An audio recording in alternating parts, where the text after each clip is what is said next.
الصلاة والسلام علیکہ یا رسول اللہ وعلی آلہ واصحابہ اجمعین۔ السلام علیکم ورحمۃ اللہ وبرکاتہ۔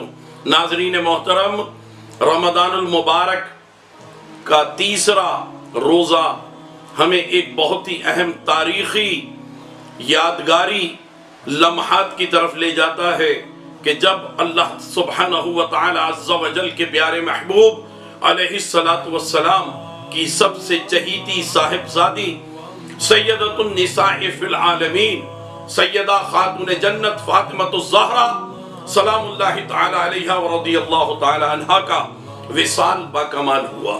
اللہ اکبر، کیا عظیم خاتون ہے کہ دنیا کی بھی تمام عورتوں کی سردار ہے اور آخرت میں بھی تمام عورتوں کی سردار ہیں۔ اگرچہ 1,24,000 انبیاء و مرسلین گزر گئے، ان سب کی ازواج مطہرات کی بھی سردار ہیں، اور پیارے آقا علیہ السلام کی ازواج مطہرات ان سب کی بھی سردار ہیں۔ ذرا سوچئے، ام المومنین سیدتنا خدیجہ الکبریٰ رضی اللہ تعالی عنہ کہ جو والدہ ہیں سیدہ خاتون جنت کی، تو خاتون جنت سلام اللہ تعالی علیہ ورضی اللہ تعالی عنہ وہ اپنی والدہ کی بھی سردار ہیں، اور جنتی عورتوں کی سب کی سردار ہیں۔ حضرت عیسیٰ علیہ السلام کی والدہ ماجدہ حضرت سیدتنا مریم سلام اللہ تعالی علیہ ان کی بھی سردار ہیں۔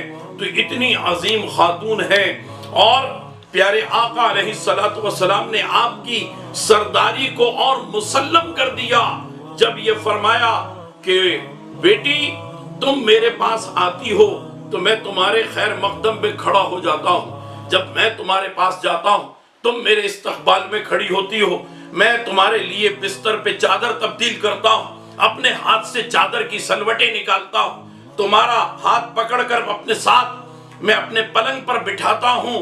تو اس کی وجہ صرف یہ نہیں ہے کہ تم میری چہیتی بیٹی ہو، بلکہ اس کی وجہ یہ ہے کہ میں مردوں کا سردار ہوں، تم عورتوں کی سردار ہو۔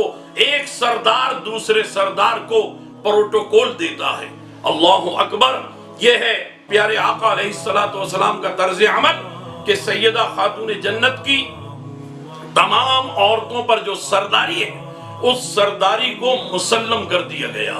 اور پھر سیدہ خاتون جنت سلام اللہ تعالی علیہ ورضی اللہ تعالی عنہ کے فضائل و مناقب بیان کرتے ہوئے فرمایا کہ بیٹی تو جس سے راضی اللہ اس سے راضی ہے، اور تو جس سے ناراض اللہ اس سے ناراض ہے۔ تیری رضا مندی میں اللہ تبارک و تعالیٰ تجھ سے اور تیرے بچوں سے اور تیرے شوہر علی مرتضیٰ سے محبت کرنے والوں کو اللہ تبارک و تعالیٰ جنت میں داخل فرمائے گا۔